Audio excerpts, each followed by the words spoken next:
नमस्कार साथियों, मैं संदीप कुमार। हमारे इस YouTube चैनल अपनी क्लासेस MSTD पर आपका बहुत बहुत स्वागत करता हूं।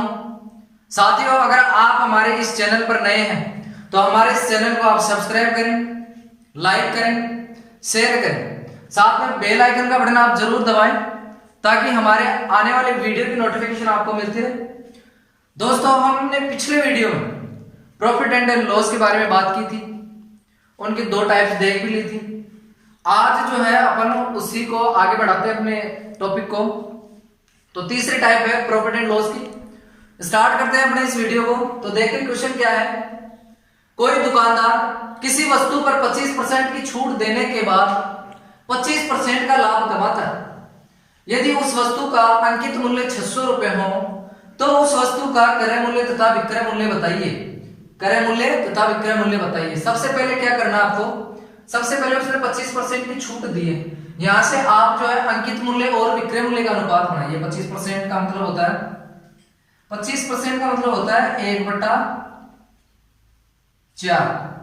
यहां से जब अपन अंकित मूल्य और विक्रय मूल्य का अनुपात बनाएंगे, छूट जो है अंकित मूल्य पर दी जाती है और विक्रय मूल्य का अनुपात बनाएंगे, तो यहां जो 4 है वो क्या है, अंकित मूल्य। छूट 1 की दी तो विक्रय मूल्य क्या आया, 3। तो ये अंकित मूल्य और विक्रय मूल्य का जो अनुपात बना वो क्या बना, 4/3। फिर कहा है कि 25% का लाभ कमाता है। लाभ किस पे मिलेगा, क्रय मूल्य पे। तो यहां से इस जो अगली वाली जो 25% का वो लाभ कमा रहा है, इससे जो बनेगा अनुपात हमारा वो बनेगा क्रय मूल्य और विक्रय मूल्य का अनुपात। अगर 4 क्रय मूल्य हो, 1 का लाभ मिले तो 5 क्या हो गया, विक्रय मूल्य।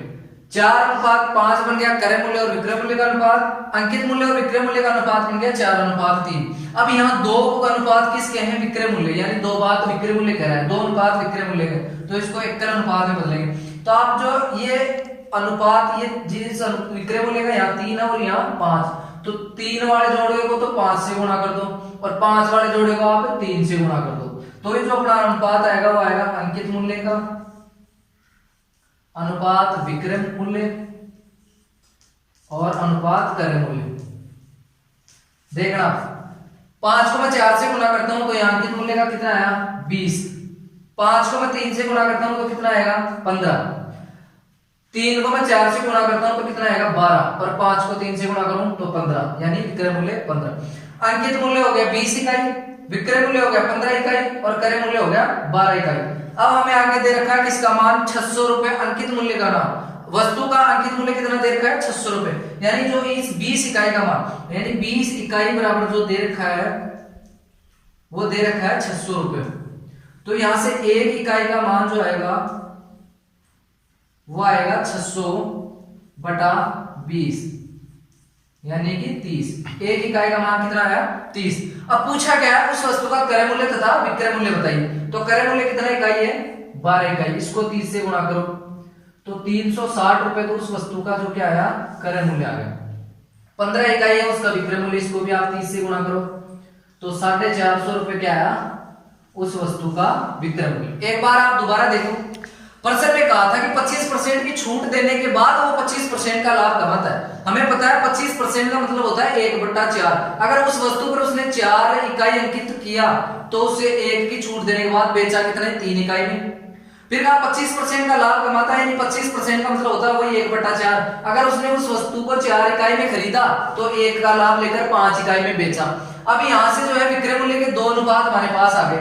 तो करना क्या है, जो 4/3 अंकित मूल्य अनुपात विक्रय मूल्य का जो अनुपात है 4/3, इसको तो आप इस अनुपात जो विक्रय मूल्य का यह अनुपात है इससे गुणा कर दो, यानी 4/3 वाले को तो 5 के जोड़े से गुणा कर दो और 4/5 को 3 से गुणा कर दो, तो यहाँ एकल अनुपात आ जाएगा। यहाँ 5 को 4 से गुणा किया तो अंकित मूल्य का मान है 20 इकाई, विक्रय मूल्य का मान है 15 इकाई, क्रय मूल्य का मान है 12 इकाई। हमें यहाँ दे रखा था 20 इकाई का मान, 20 इकाई का मान दे रखा था 600 रुपए, 1 इकाई का मान है 30। तो हमें पूछा था क्रय मूल्य और विक्रय मूल्य का मान बताइए। तो क्रय मूल्य को जैसे ही 12 इकाई को 30 से गुणा किया, क्रय मूल्य आया 360, विक्रय मूल्य था 15 इकाई, 15 को 30 से गुणा किया तो 450 रुपए आया उसका विक्रय मूल्य। चलो अगले क्वेश्चन की ओर बढ़ते हैं। यह दोस्तों अपना अगला क्वेश्चन कह रहा है, कोई आदमी किसी वस्तु पर 40% की छूट देने के बाद 25% लाभ कमाता है। यदि उस वस्तु का क्रय मूल्य 3600 रुपए हो तो उस वस्तु का अंकित मूल्य बताइए। पिछले क्वेश्चन में क्या दे रखा था, पिछले प्रश्न में जो है अंकित मूल्य का मान दे रखा था, क्रय मूल्य और विक्रय मूल्य पूछा था। इस बार जो है क्रय मूल्य का मान दे रखा है कि इतने रुपए में उस वस्तु को जो है खरीदा गया था। अब पूछा है उस वस्तु का अंकित मूल्य बताइए। तो वही बढ़ाना है। सबसे पहले छूट दी उसने कितनी, 40%। 40% का मतलब होता है 2/5, यानी कि अगर उस वस्तु का अंकित मूल्य 5 इकाई था तो उस वस्तु पर छूट देने के बाद में जो विक्रय मूल्य बना वो 5 पे 2 की छूट दी तो कितना इकाई बना, 3 इकाई। यानी अंकित मूल्य अनुपात विक्रय मूल्य क्या है, 5/3। फिर कहा कि वो 25% का लाभ भी कमाता है, तो यहां से 25% का मतलब होता है 1/4। वही बनेगा क्रय मूल्य अगर उसका 4 इकाई था वस्तु का तो उस वस्तु को उसने 1 ज्यादा यानी 5 इकाई में बेचा तो वो हो गया विक्रय मूल्य। अब यहाँ 2 अनुपात किसके हैं, विक्रय मूल्य के हैं 2 अनुपात। तो इस वाले जोड़े को तो इससे गुणा करना आपको 5 से, और इस वाले जोड़े को आपको इस 3 से गुणा करना, तो इनका जो है एकल अनुपात निकल जाएगा। अगर आप ऐसे नहीं निकालना चाहते तो आप अंकित ऐसे भी निकाल सकते हो इसको। कैसे, अंकित मूल्य यह अनुपात विक्रय मूल्य। अब यहाँ 2 अनुपात की बात हुई थी, वो विक्रय मूल्य की बात हुई थी, तो विक्रय मूल्य का साथ तुलना किसकी होगी इस बार, क्रय मूल्य की। यानी कि अब निकालोगे आप क्रय मूल्य अनुपात, अंकित मूल्य अनुपात कितना हो गया, 5/3। अब यहाँ आना चाहिए विक्रय मूल्य का अनुपात इसके नीचे, तो विक्रय मूल्य का अनुपात कितना था, 5, और यहाँ आ जाएगा क्रय मूल्य का अनुपात। तो विक्रय मूल्य अनुपात क्रय मूल्य वो वहां से उल्टा हो जाएगा, यहाँ 4। इस खाली स्थान को ये 3 पर देगा, इस खाली स्थान को ये 5 पर देगा। आप इनको कर लीजिए, 5 को 5 से 25, 5 3 15, 4 3 12, ये अनुपात आ जाएगा। अब यहाँ से भी डायरेक्ट ये अनुपात आएगा, देखना 5 को 5 से गुणा करो, अंकित मूल्य का है 25 इकाई, 5 को 3 से गुणा करो, विक्रय मूल्य का है 15 इकाई, और इस 4 को 3 से गुणा करो तो क्रय मूल्य का आएगा, वो आएगा 12 इकाई। ये क्रय मूल्य का हो गया, ये विक्रय मूल्य का हो गया, और ये अंकित मूल्य का हो गया। अब हमें जिस भी इकाई का मान दे रखा है उस इकाई के बराबर अपन मान रख देंगे, और जिसका पूछा है उसको गुणा कर देंगे। अब हमें दे रखा है क्रय मूल्य का मान, यानी 12 इकाई का मान दे रखा है, 12 इकाई बराबर दे रखा है 3600, एक इकाई का मान आएगा 300, क्योंकि 12 ये 36 जो है 12 से 3 बार कटेगा, 3 बार। पूछा क्या है, अंकित मूल्य, यानी 25 इकाई का मान पूछा है। तो 300 को जैसे ही गुणा करोगे आप तो 25 को 3 से गुणा करो 75, और 2 बिंदी लगा दो, यानी 7500 रुपए। एक बार आप दोबारा देखिए, कोई आदमी किसी वस्तु पर 40% की छूट देने के बाद वो 25% का लाभ कमाता है, यानी 40% का मतलब होता है 2/5। उस व्यक्ति ने उस वस्तु पर 5 इकाई अंकित किया, 2 इकाई की छूट दी तो कितने में बेचा, 3 इकाई में। लेकिन फिर 25% का वो लाभ कमाता है, यानी 1/4 लाभ होता है क्रय मूल्य पर। 4 उस वस्तु का 4 इकाई क्रय मूल्य था तो विक्रय मूल्य हुआ 5 इकाई। अब इसका एकल अनुपात हमने निकाला, तो इस जोड़े को गुणा किया 5 से, इस जोड़े को गुणा किया 3 से, तो 5 गुणा 5 25। अंकित मूल्य का मान है 25 इकाई, विक्रय मूल्य का मान है 15 इकाई, क्रय मूल्य का मान है 4 गुणा 3 12 इकाई। हमें दे रखा था 12 इकाई का मान 3600, 12 इकाई बराबर 3600, 1 इकाई बराबर 300। पूछा था अंकित मूल्य, यानी 25 गुणा 300 बराबर 7500 रुपया। उस वस्तु का जो अंकित मूल्य था वो 7500 रुपया। चलो अगली ओर बढ़ते हैं। चलो दोस्तों, अपना अगला क्वेश्चन ये है, क्वेश्चन है कोई दुकानदार 2 वस्तुओं को बेचता है, एक वस्तु पर 10% लाभ कमाता है तथा दूसरी वस्तु पर 20% की हानि होती है। दोनों वस्तुओं का विक्रय मूल्य समान हो तो पूरे सौदे में उसे कितने प्रतिशत लाभ या हानि हुई। दोस्तों, इस क्वेश्चन को कैसे करेंगे देखिए आप। सबसे पहले क्या हुआ, उसे प्रॉफिट हुआ कितने परसेंट का, 10% का। 10% का मतलब होता है 1/10, यानी 10 पे 1 का प्रॉफिट हुआ उसे। फिर उसे क्या हुआ, दूसरी वस्तु पे, ये तो पहली वस्तु की बात होगी, दूसरी वस्तु पे उसे क्या हुआ, 20% की हानि हुई। 20% का मतलब होता है 1/5, यानी 5 पर 1 की हानि हुई। तो यहां से क्या करना आपको, देखिए सबसे पहले क्रय मूल्य ज्ञात करो। 10 इकाई पहले वस्तु का क्रय मूल्य था तो उस पहली वस्तु का विक्रय मूल्य कितना बनेगा, 10 से 1 ज्यादा, यानी 11 इकाई। 10 इकाई क्रय मूल्य था, लाभ हुआ 1 इकाई का, तो उस वस्तु का विक्रय मूल्य कितना बनेगा, 11 इकाई। दूसरी वस्तु का जो क्रय मूल्य था वो क्या था, 5 इकाई। 1 इकाई की हानि हुई थी, दूसरी वस्तु का क्रय मूल्य क्या बनेगा, 4 इकाई। दूसरी वस्तु का क्रय मूल्य कितना था, 5 इकाई, 1 की हानि तो विक्रय मूल्य कितना बनेगा, 4 इकाई। अब बात कही है, देखिए सबसे मोस्ट बात की विक्रय मूल्य समान हो, तो जिस भी चीज को समान की बात करें, क्रय मूल्य समान करेंगे तो क्रय मूल्य को समान करेंगे, विक्रय मूल्य समान की बात करें तो विक्रय मूल्य को भी समान करेंगे। यहाँ कहा कि विक्रय मूल्य समान हो, तो यहाँ हमारा विक्रय मूल्य समान नहीं है, तो इसको समान करने के लिए क्या करेंगे, आपको कुछ नहीं करना, ऊपर वाले को नीचे से गुणा कर दो, नीचे वाले को ऊपर से गुणा कर दो, क्रय मूल्य विक्रय मूल्य अपने आप समान हो जाएगा। इसको 4 से गुणा कर दो और इसको 11 से गुणा कर दो, तो जो नया विक्रय मूल्य और क्रय मूल्य आएगा वो क्या आएगा, इस 4 से 10 गुणा होगा तो ये क्या आएगा 40, 11 4 से गुणा क्या होगा 44, 11 5 से गुणा होगा तो कितना बनेगा 55 और 11 4 से गुणा होगा तो 44। अब यहाँ देखिए विक्रय मूल्य हमारा समान हो गया, पहली वस्तु का विक्रय मूल्य भी 44 इकाई, दूसरी वस्तु का विक्रय मूल्य भी 44 इकाई। पहली वस्तु उसने 40 इकाई का क्रय मूल्य बेचा उसने 44 इकाई में, दूसरी वस्तु का क्रय मूल्य था 55 इकाई, बेचा 44 इकाई में। अब इनका योग कीजिए आप, पहली दोनों वस्तुओं को मिलाकर उसका जो क्रय मूल्य है वो आया 95 इकाई और दोनों वस्तुओं का जो विक्रय मूल्य है वो मिलाकर आया 88 इकाई। क्या हुआ कि दोनों वस्तु उसने मिलाकर 95 इकाई में खरीदी, दोनों वस्तु मिलाकर उसने 88 इकाई में बेची, तो दोनों वस्तुओं के जो बीच में डिफरेंस आया यानी कितने रुपए कम में बेची, 7 रुपए कम में।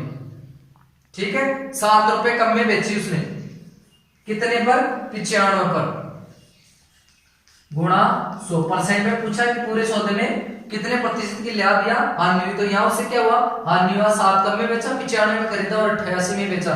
तो अब काटिए इसको 5 से, ये 19 बार कटेगा, ये 20 बार कटेगा, यहाँ जो आएगा 20 7 से गुणा होगा तो 140 बना देगा, इसमें 19 का भाग दोगे तो 19 7 133 और बच गया 7/19% की हानि, 7 सही 60/19% की हानि होगी। देखिए एक बार दोबारा देखिए, उसने कहा कि दो वस्तुओं को वो बेचता है, कोई दुकानदार है दो वस्तुओं को बेचता है, पहली वस्तु पर उसे लाभ होता है 10% का, जबकि दूसरी वस्तु पर उसे 20% की हानि हुई।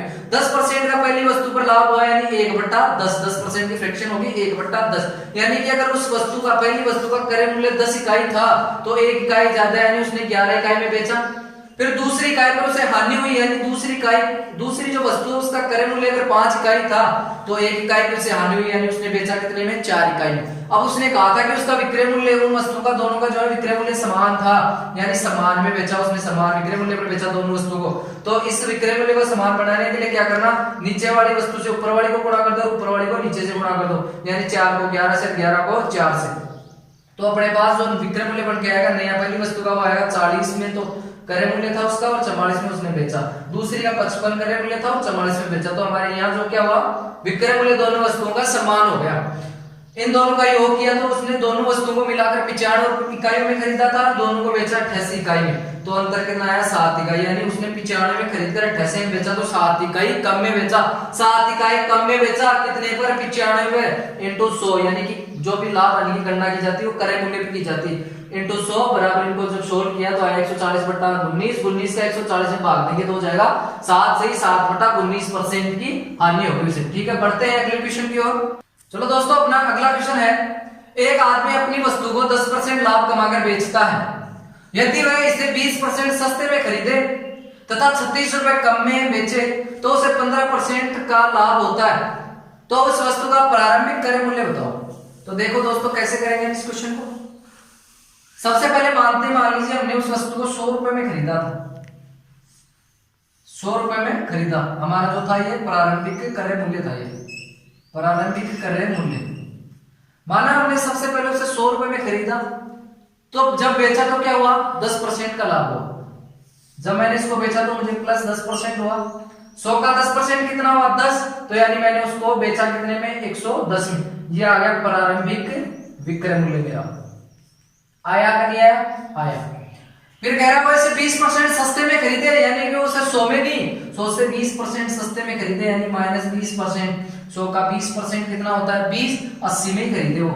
अगर वो इस वस्तु को 80 में खरीदता यानी ये नया विक्रय मूल्य हो गया, सॉरी नया क्रय मूल्य हो गया, नया क्रय मूल्य, प्रारंभिक क्रय मूल्य और नया क्रय मूल्य आ गया। फिर कहता है खरीदे तो उसे 36 रुपए कम में बेचे तो उसे 15% लाभ होता है। अगर वो 80 में खरीदता है तो उसे क्या होता है, 80 का 15% लाभ, 80 का 15% लाभ, यानी 15/100, 0 से 0, 5 दूनी 10, 5 3 15, 2 से 4 बार और ये 4 3 12, यानी 80 में प्लस 12 करना आपको, तो वो बेचना चाहिए उसे 92 रुपए में।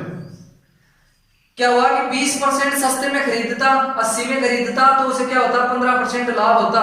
15% 80 का 15% होगा 12, 80 में 12 जोड़ेंगे यानी 92। तो ये आ गया नया विक्रय मूल्य, नया विक्रय मूल्य। अब कह रहा हो 36 कम में बेचा, यानी यहाँ कितने कम में बेचा उसने, पहले 110 में बेच रहा था, अब बेच रहा है 92 में, यानी उसने 18 कम में बेचा, 18 इकाई कम में बेचा। 18 इकाई का मान उसने दिया है 36, तो 1 इकाई का मान यहां से क्या आएगा, 1 इकाई बराबर आएगा 36 बटा 18 बराबर 2। 18 36 को 2 बार काटे। पूछा गया वस्तु का प्रारंभिक क्रय मूल्य बताओ, तो प्रारंभिक क्रय मूल्य क्या था हमारा, ये इसको आप जैसे ही 2 से गुणा करोगे हमारे वस्तु का प्रारंभिक क्रय मूल्य, यानी कि उस वस्तु को उसने 200 रुपए में खरीदा था, उसका 10% लाभ पर बेचा, ये आएगा। और आपसे पूछे प्रारंभिक विक्रय मूल्य, तो आप 2 को इससे गुणा कीजिए। नया विक्रय मूल्य पूछे 92 को 2 से गुणा कीजिए। नया क्रय मूल्य पूछे आपको 80 को 2 से गुणा कीजिए। एक बार दोबारा देखिए, एक आदमी अपनी वस्तु को 10% लाभ कमाकर बेचता है, यानी क्या करता है, माना उसका 100 रुपए क्रय मूल्य था, मान लिया हमने, 10% का वो लाभ कमाता है, तो बेचता है कितने में, 110 रुपए में बेचता है। फिर कह रहा है कि ऐसा नहीं करके वो अगर 20% सस्ते में खरीदता, 20% सस्ते में खरीदता, यानी 100 से 20 कम 80 में खरीदता, तो उसे 15% का लाभ होता, 15% का लाभ होता, यानी 80 का 15% होता है 12, 80 में 12 जोड़ेंगे तो 92, यानी वो कम में खरीदकर 92 में बेचता।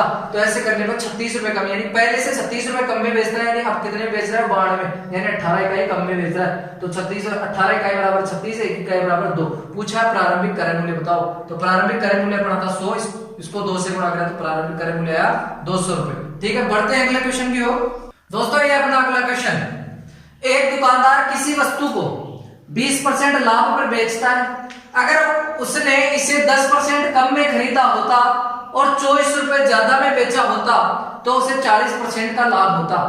तो प्रारंभिक विक्रय मूल्य एवं नया क्रय मूल्य बताओ। इस बार आपको 2 चीजें पूछी हैं, प्रारंभिक विक्रय मूल्य और नया क्रय मूल्य। वही पिछले क्वेश्चन का जैसे क्वेश्चन करना है, जैसे मान लिया उस वस्तु को हमने 100 रुपए में खरीदा था, 100 रुपए, यानी ये प्रारंभिक अपना जो क्या है, प्रारंभिक क्रय मूल्य हो गया ये अपना। 100 रुपए में खरीदा, 20% का लाभ लेकर हमने उसे बेच दिया, प्लस 20% लेकर, यानी 100 का 20% 20, 120 में बेच दिया। तो ये हो गया अपना प्रारंभिक विक्रय मूल्य, प्रारंभिक विक्रय मूल्य। फिर कहता है वो अगर ऐसा न करके उसे 10% कम में खरीदता है, यानी 100 में न खरीदकर वो 10% कम में खरीदता, माइनस 10% में खरीदता, यानी वो उसे 90 में ही खरीदता। 100 का 10% 10 से 10 कम करता, वो 90 में ही खरीदता, तो उसे क्या होता, 40% का लाभ होता, यानी 90 पर उसे 40 का लाभ होता। 90 का 40 बटा 100, यानी कि 36 रुपए एक्स्ट्रा में बेचता उसे।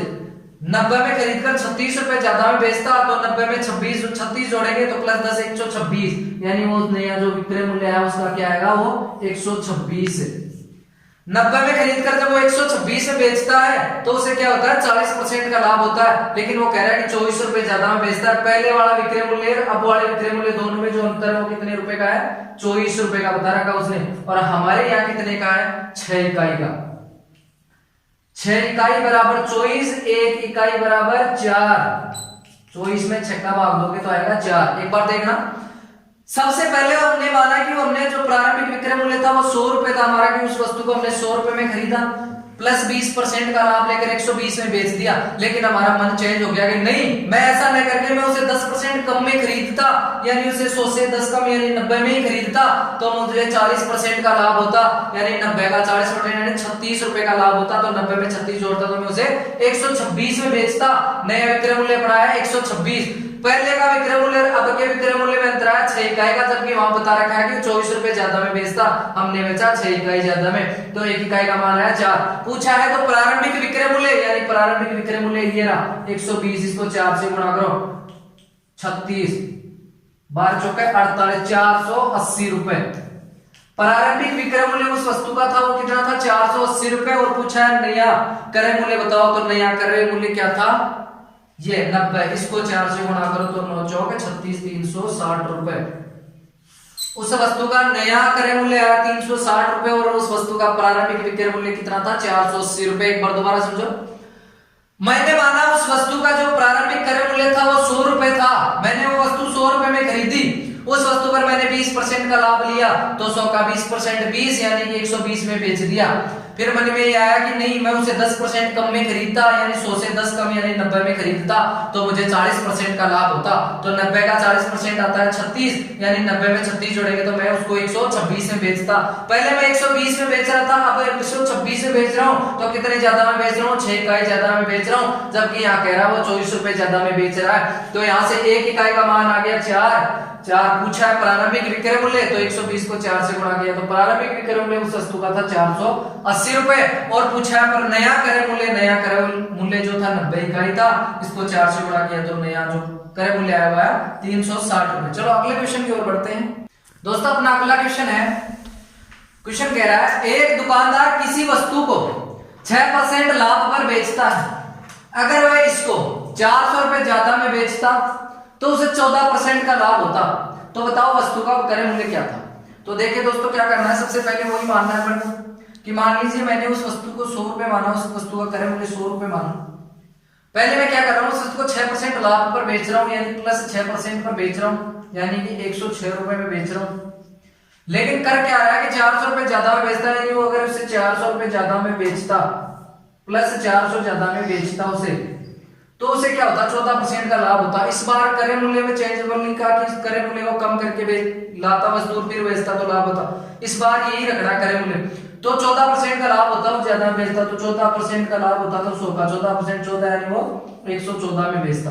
दोनों विक्रय मूल्य का जो अंतर आया वो कितना है, यहां से 4 4 8 इकाई, 8 इकाई बराबर दे रखा है 400, 1 इकाई बराबर आया 400 बटा 8 बराबर 50, 8 का भाग 400 में दोगे 50 पर जाएगा। पूछा है क्रय मूल्य बताओ, तो यहाँ पर क्या माना था, 100 माना था, इसको आप 50 से गुणा करो, क्रय मूल्य आ गया 5000। बहुत ही सिंपल क्वेश्चन है, 5000 रुपए। एक बार दोबारा देखिए, हमने माना उस वस्तु का जो क्रय मूल्य था वो था 100 रुपए मान लिया, 6% लाभ पर बेचा, यानी 100 का 6% 106 में बेच दिया। फिर उसने कहा कि वो इसको 400 रुपए ज्यादा में बेचता है, यानी वो 400 रुपए ज्यादा में बेचता, यहां से 400 रुपए ज्यादा में बेचता तो क्या होता, उसे 14% का लाभ होता। इसी क्रय मूल्य पर 14% का लाभ होता, तो प्लस 14% यानी 114 में बेचता।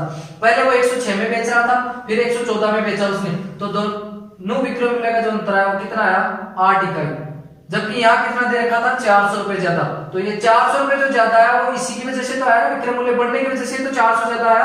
तो 8 इकाई बराबर 400 को 1 इकाई बराबर 50। तो पूछा है क्रय मूल्य बताओ, तो यहाँ 50 को 100 से गुणा किया तो उस वस्तु का क्रय मूल्य कितना आया, 5000। चलो बढ़ते हैं अगले क्वेश्चन की ओर दोस्तों। अपना अगला क्वेश्चन है, एक वस्तु को 500 रुपए में बेचने पर मिलने वाला लाभ उसी वस्तु को 310 रुपए में बेचकर मिलने वाली हानि से 11 से 1/9% ज्यादा है।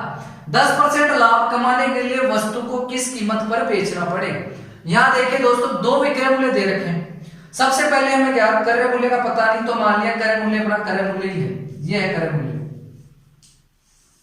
पहले उस वस्तु को उसने कितने में बेचा, 500 रुपए में, 500 रुपए में बेचा, तो यहां उसे कुछ लाभ हो रहा था। अब हमें पता नहीं कितना लाभ हो रहा था, लेकिन फिर उसने क्या किया कि अगर वो उसी वस्तु को 310 रुपए में बेचता है, यानी अगर वो उस वस्तु को 310 रुपए में बेचता है, तो यहाँ जो हानि होगी उसे, वो इस हानि से जो लाभ होगा वो कितना ज्यादा है, 11 से 1/9%, यानी 11 से 1/9% का जो फ्रैक्शन में इसको कन्वर्ट करेंगे तो आएगा 1/9। हानि से तुलना हानि से, यानी अगर यहाँ 9 की हानि हो रही है तो उससे 1 ज्यादा, यानी यहाँ 10 इकाई का लाभ हो रहा था।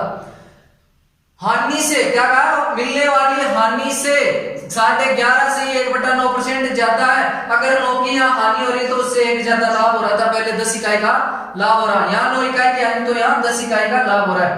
तो यहाँ इन दोनों विक्रय मूल्य का जो अंतर आया हमारे पास वो कितना है, दोनों विक्रय मूल्य का अंतर देखिए, यहाँ से 90 वहां 100, यहाँ 190 रुपए, 190 रुपए जो दोनों विक्रय मूल्य का अंतर आया वो किस कारण से आया, ये पहले 10 लाभ मिल रहा था, अब 9 हानि, इसी की वजह से तो आया ना अंतर।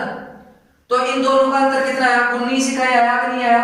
कैसे, जैसे मान लीजिए मैं प्लस 10 में अंतर करता हूं, प्लस 10 और माइनस 9 का जब अंतर लेता हूं तो ये माइनस माइनस जो हो जाएगा प्लस, यानी प्लस 10 और प्लस 9 मिलके बन जाएंगे प्लस के 19 इकाई का अंतर आ गया यहाँ से, दोनों लाभ और हानि में 19 इकाई। इस 19 इकाई की वजह से 190 रुपए जो विक्रय मूल्य कम हो गया उस वस्तु का, 19 इकाई बराबर जो हुआ 190, तो 1 इकाई बराबर क्या आया, 190 डिवाइड बाई 19 बराबर 10।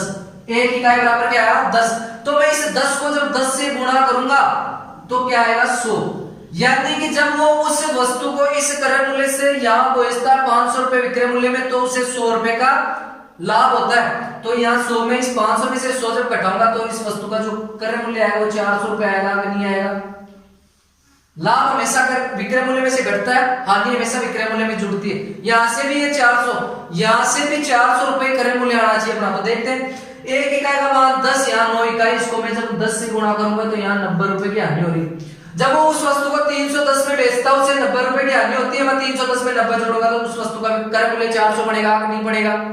एक बार दोबारा देखो, कह रहा था कि अगर वो वस्तु को 500 रुपए में बेचता है, यानी ये कोई क्रय मूल्य है, यहां से तो इस वस्तु को यहाँ 500 रुपए में बेचता है तो यहाँ उसे कुछ लाभ होता है, पता नहीं कितना लाभ होता है। फिर कहता है अगर वो उसी वस्तु को 310 में बेचता है, यानी 310 में बेचता है, तो मिलने वाली हानि से ज्यादा क्या है लाभ। मिलने वाली हानि से 11 से 1/9% ज्यादा क्या है लाभ। तो 11 से 1/9% का मतलब होता है 1/9। अगर अब उसे 9 इकाई की हानि हो रही है तो उससे एक ज्यादा पहले उसे 10 इकाई का लाभ हो रहा था। दोनों विक्रय मूल्य का अंतर आया 190 रुपए। दोनों विक्रय मूल्य का जो अंतर है वो किस वजह से आया, पहले लाभ हो रहा था, अब हानि, जो इसका अंतर की वजह से 190 रुपए इसका विक्रय मूल्य कम हो गया। तो 19 इकाई बराबर 190, 1 इकाई बराबर 10। पहले जब वो 500 रुपए में बेच रहा था उसे 100 रुपए का लाभ हो रहा है, और जब वो उसे 310 में बेचता था तो उसे 90 रुपए की हानि हो रही है। अब पूछा है 10% का लाभ कमाने के लिए वस्तु को किस कीमत पर बेचना पड़ेगा। यानी कि उसने 400 रुपए में खरीदी, 10% का मतलब होता है 110 में उसे बेचना चाहिए, तो उसे क्या होगा, तो गुणा से गुणा, 11 चौक 440 रुपए। यह है अपना आंसर। अगर वो उस वस्तु को 440 रुपए में बेचेगा तो उसे 10% का लाभ होगा। एक बार और समझिए, एक वस्तु को 500 रुपए में बेचने पर मिलने वाला लाभ, यानी कि यहां से वो उसे 500 में बेचता है तो यहाँ कुछ उसे लाभ मिलता है। उस वस्तु को 310 में बेचकर मिलने वाली हानि से 11 से 1/9% ज्यादा है। 11 से 1/9% का मतलब होता है 1/9। जब वो 310 में बेचता है तो उसे 9 इकाई की हानि होती है, उससे एक ज्यादा, यानी वो 500 में बेचता हो तो उसे 10 इकाई का लाभ होता है। दोनों विक्रय मूल्य का अंतर आया 190, लाभ और हानि का जो अंतर आया वो 19 इकाई। 19 इकाई जो 190 अंतर आया वो 19 इकाई की वजह से आया, तो 1 इकाई का मान है 10। तो पूछा क्या था उसने कि 10% लाभ कमाने के लिए वस्तु को किस कीमत पर बेचना पड़ेगा। तो सबसे पहले क्रय मूल्य 10 आया अपने पास, तो 100, जब वो 500 बेचता तो उसे 100 रुपए का लाभ होता। जब वो उसे 310 में बेचता तो 90 रुपए की हानि होती। या तो आप इस 310 में 90 जोड़ दो, 400 क्रय मूल्य बढ़ जाएगा, या आप इस 500 में से 100 घटा दो, 400 रुपए क्रय मूल्य आ जाएगा। 400 का 110% निकालोगे तो यहाँ तो 440 में उसे बेचेगा तो उसे 10% का लाभ हो। ठीक है दोस्तों, आज के लिए इतना ही। अगर आप हमारे इस चैनल को पहली बार देख रहे हैं तो आप हमारे इस चैनल को ज्यादा से ज्यादा सब्सक्राइब करें, लाइक करें, शेयर करें, साथ में कमेंट करके हमें बताएं कि हमारी वीडियो आपको कैसी लग रही है। अगर आपको इन प्रश्नावली से संबंधित नोट्स चाहिए तो आप हमारे टेलीग्राम से भी जुड़ सकते हैं, जिसकी लिंक आपको हमारे वीडियो की डिस्क्रिप्शन में मिल जाएगी। ठीक है दोस्तों, धन्यवाद।